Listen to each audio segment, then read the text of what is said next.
Doctor ortho Ayurvedic oil and capsule, अब दर्द भी घुटने टेकेगा। पेपर लीक होने के बाद नीट यूजी परीक्षा रद्द। पेपर लीक मामले की जांच सीबीआई को सौंपी गई। दोबारा आयोजित करवाई जाएगी परीक्षा।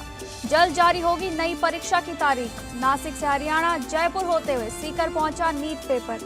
पुलिस ने अब तक 45 लोगों को हिरासत में लिया। राहुल गांधी ने मोदी सरकार पर निशाना साधा।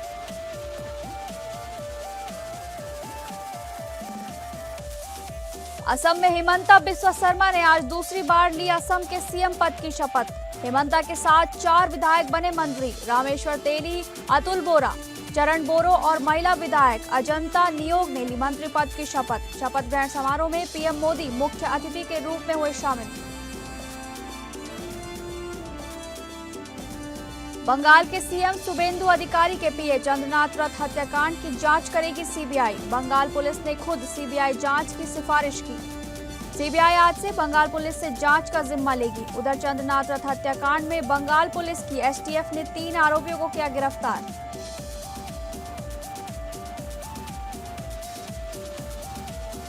महोबा में पीएम पर अभद्र टिप्पणी करने वाले सपा सांसद पर मुकदमा दर्ज। सपा सांसद अजेंद्र सिंह लोधी के खिलाफ भाजपा मीडिया प्रभारी सत्येंद्र गुप्ता की तहरीर पर केस दर्ज। पुलिस मामले की जांच में जुटी।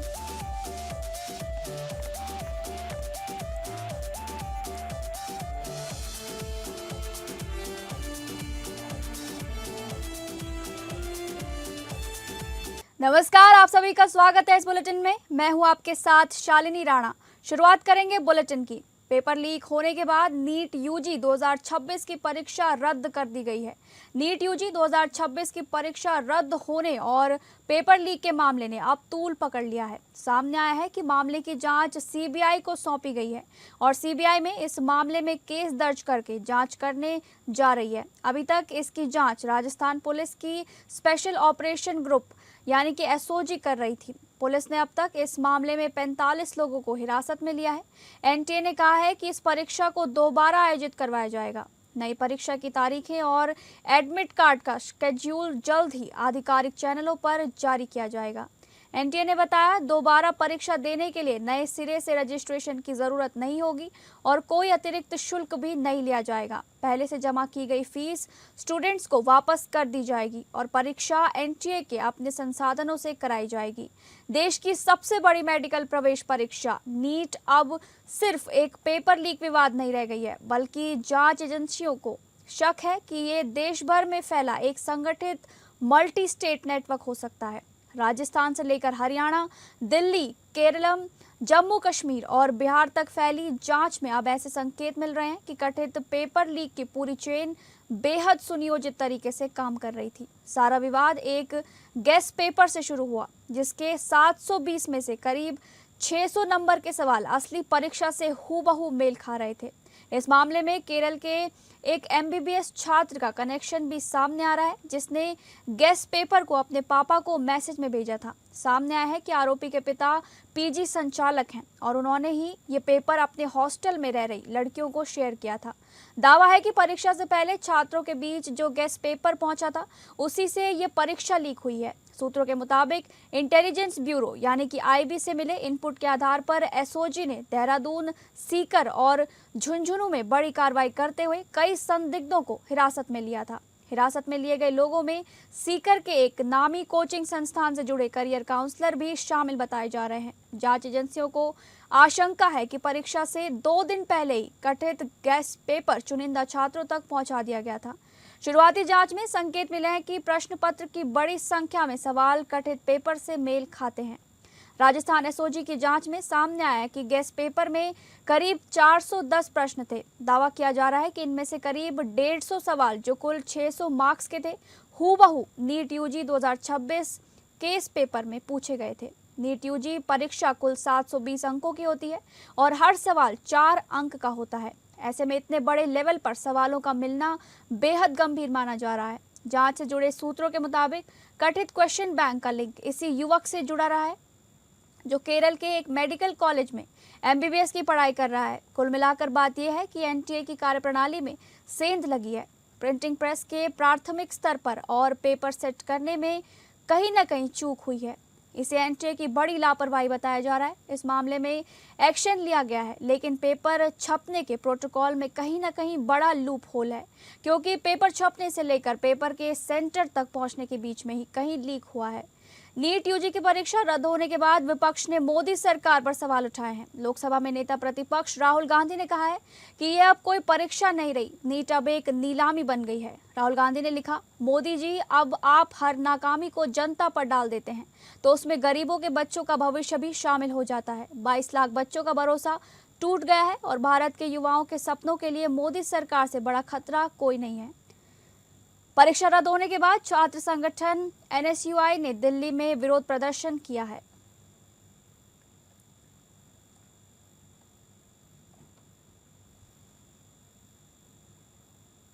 अगली खबर का रुख करेंगे। असम में लगातार तीसरी बार एनडीए सरकार बन गई है। हिमंता बिस्वा शर्मा ने आज दूसरी बार असम के मुख्यमंत्री पद की शपथ ली। इससे पहले सोमवार को उन्हें बीजेपी विधायक दल और एनडीए विधायक दल का नेता चुना गया था। मुख्यमंत्री हिमंता बिस्वा शर्मा के साथ 4 विधायकों रामेश्वर तेली, अतुल बोरा, चरण बोरो और एक महिला नेता अजंता नियोग ने शपथ ली। इसके साथ ही उन्होंने असम विधानसभा के स्पीकर पद के लिए भी पार्टी उम्मीदवार के नाम की घोषणा की है।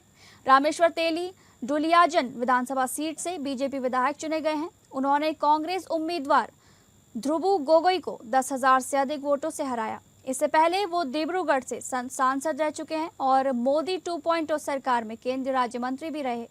अतुल बोरा असम गण परिषद यानी कि एजीपी के अध्यक्ष हैं और असम विधानसभा में बोकाखाट निर्वाचन क्षेत्र का प्रतिनिधित्व करते हैं। उन्होंने हालिया चुनाव में रायजोर दल के हरिप्रसाद सैकिया को 60,537 वोटों से हराया। पिछली सरकार में वो बॉर्डर प्रोटोकॉल एवं डेवलपमेंट मंत्री थे।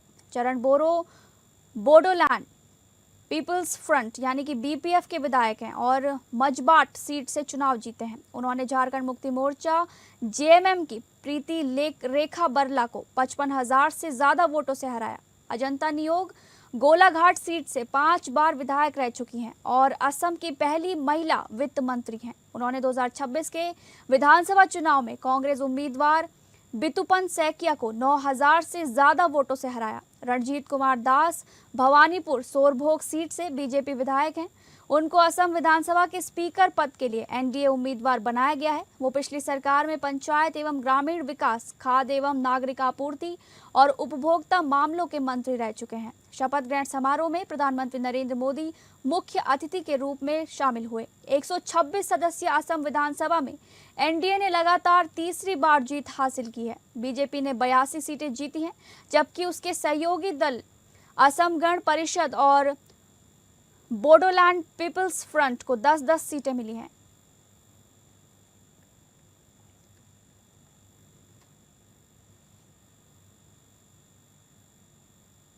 अगली खबर, पश्चिम बंगाल के मुख्यमंत्री शुभेंदु अधिकारी के सहायक चंद्रनाथ रथ की हत्या के मामले में जांच सीबीआई अपने हाथ में ले रही है। इससे पहले बंगाल पुलिस ने खुद इस मामले में सीबीआई जांच की सिफारिश की थी। सीबीआई आज से पश्चिम बंगाल पुलिस से जांच का जिम्मा लेगी। चंद्रनाथ रथ की हत्या के मामले में अभी तक कई लोगों की गिरफ्तारी हो चुकी है। सीएम शुभेंदु अधिकारी के पीए की पिछले दिनों सरेआम हत्या कर दी गई थी। इधर बंगाल सीएम शुभेंदु अधिकारी के निजी सहायक चंद्रनाथ रथ की हत्या मामले में पुलिस को बड़ी कामयाबी मिली है। इस मामले में बंगाल पुलिस की एसटीएफ ने 3 बदमाशों को गिरफ्तार किया है। गिरफ्तार बदमाशों में हिस्ट्री शीटर भी शामिल है। पुलिस सूत्रों से मिली जानकारी के अनुसार बिहार और उत्तर प्रदेश से गिरफ्तारी हुई है। शुभेंदु अधिकारी के पीए चंद्रनाथ रथ की 6 मई की रात 24 परगना जिले में गोली मारकर निर्मम हत्या कर दी गई थी। पश्चिम बंगाल एसटीएफ ने बिहार के बक्सर जिले से विशाल श्रीवास्तव नामक हिस्ट्री शीटर को गिरफ्तार किया है। विशाल श्रीवास्तव को बिहार पुलिस के सहयोग से बक्सर के मुफस्सिल पुलिस स्टेशन से हिरासत में लिया गया। विशाल श्रीवास्तव को बक्सर के पांडेपट्टी गांव से पकड़ा गया।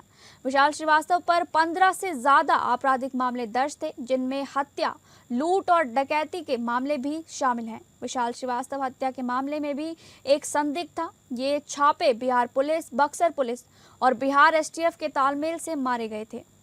पश्चिम बंगाल एसटीएफ विशाल श्रीवास्तव को वापस कोलकाता ले गई है। बाकी 2 आरोपियों की पहचान राज सिंह और मयंक के रूप में हुई है। राज सिंह बलिया का रहने वाला बताया जा रहा है, हालांकि वो बक्सर में ही रहता था। वारदात के बाद राज सिंह अयोध्या में छिपकर रह रहा था। कोलकाता पुलिस और अयोध्या पुलिस के ज्वाइंट ऑपरेशन के बाद राज सिंह को गिरफ्तार किया गया है।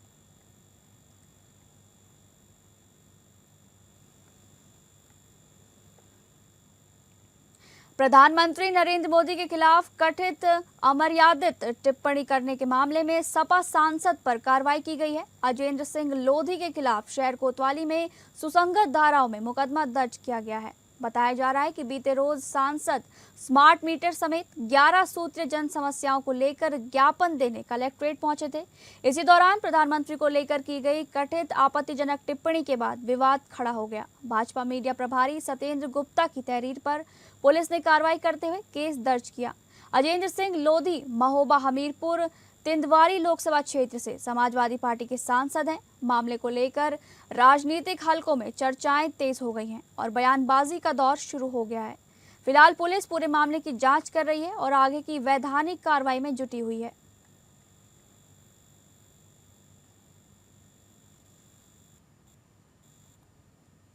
अगली खबर, प्रधानमंत्री नरेंद्र मोदी ने रविवार को देश की जनता से पेट्रोल डीजल बचाने, पब्लिक ट्रांसपोर्ट का इस्तेमाल करने, वर्क फ्रॉम होम की व्यवस्था को दोबारा से शुरू करने सहित गैर जरूरी चीजों की खरीदारी और विदेश यात्राओं से बचने की अपील की। उन्होंने पश्चिम एशिया में चल रहे युद्ध के चलते खड़े हुए वैश्विक संकट से निपटने के लिए विदेशी मुद्रा को बचाने पर जोर दिया।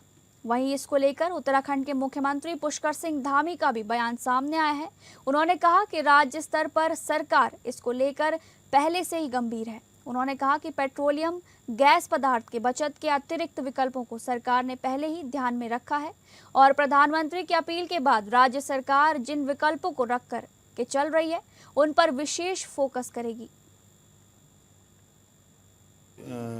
जब ये शुरुआत में संकट आया था, उस समय माननीय प्रधानमंत्री जी की अध्यक्षता में सभी देश के सभी मुख्यमंत्रियों के साथ उनकी बैठक हुई थी और सभी ने अपने अपने ऑप्शन भी दिए थे। तो हमारे यहाँ पर पहले से ही चूँकि अन्य ऑप्शन जो पेट्रोलियम के पदार्थों के अतिरिक्त, गैस के अतिरिक्त हो सकते हैं, उन सभी पर हम लोगों ने उनको ऑप्शन के रूप में पहले ही लिया था। जैसे यहाँ पर हमारे पास वन निगम की बहुत सारी लकड़ी है, यहाँ पर हमारे पिरूल के बनाए हुए पैलेट्स हैं, अन्य जो हमारी सोलर है, उन सब पर हम जाएंगे। और जो प्रधानमंत्री जी ने अपील की है, तो मैं भी कहना चाहता हूँ कि अपने जो हमारे पेट्रोलियम से चलने वाली गाड़ियाँ हैं, डीजल से चलने वाली गाड़ियाँ हैं।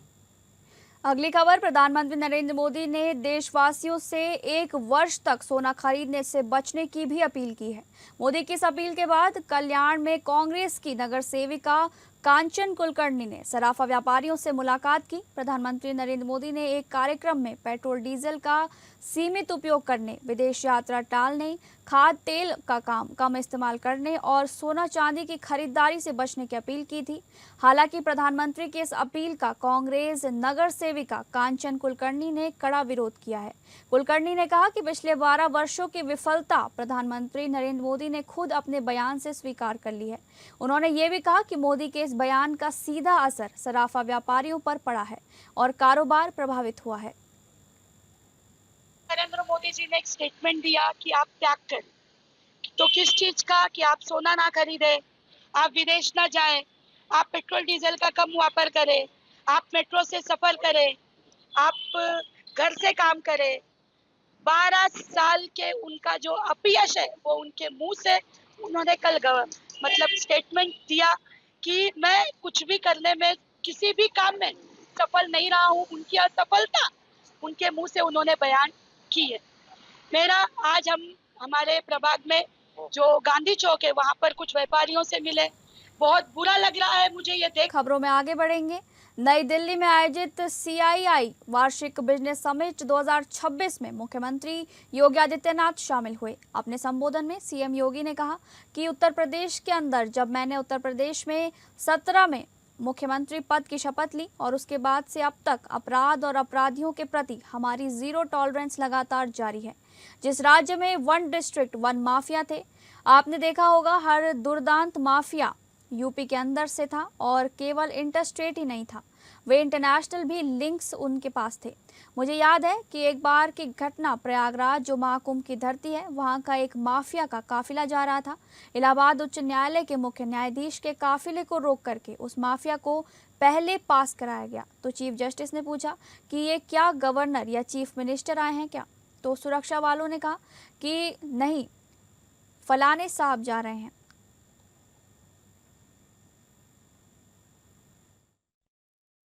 तो हम कुछ परिवर्तन करने में सफल हुए। ये सच था कि आज से 9 वर्ष पहले भारत की सबसे बड़ी आबादी का राज्य उत्तर प्रदेश अपनी पहचान के लिए मोहताज था।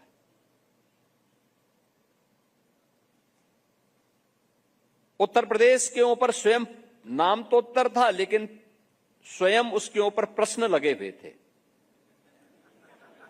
हर व्यक्ति उसको शक की निगाह से देखता था। हर व्यक्ति उत्तर प्रदेश का नाम सुनते ही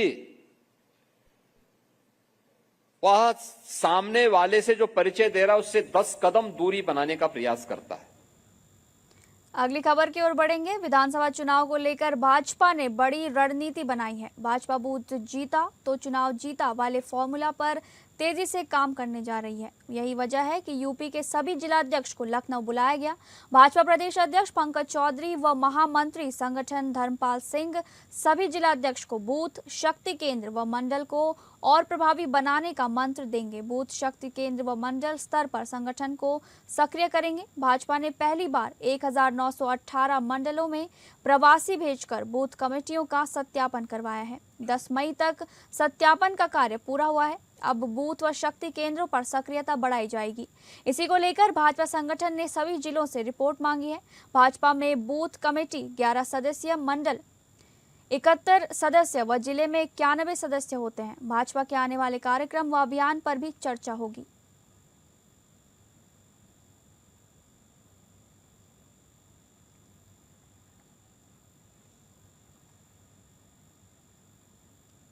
रांची में एसएससी जीडी कांस्टेबल की परीक्षा के प्रथम पाली से जुड़े आयोजन के दौरान एक केंद्र पर कदाचार का आरोप सामने आने पर पुलिस ने उच्च स्तरीय जांच बैठक कर कड़ी कार्रवाई की है, जिसके तहत 6 अभ्यर्थियों की गिरफ्तारी से शहर में हड़कंप मच गया है। इसके साथ ही रांची पुलिस ने केंद्र से कंप्यूटर समेत कई अन्य सामानों को भी जब्त किया है।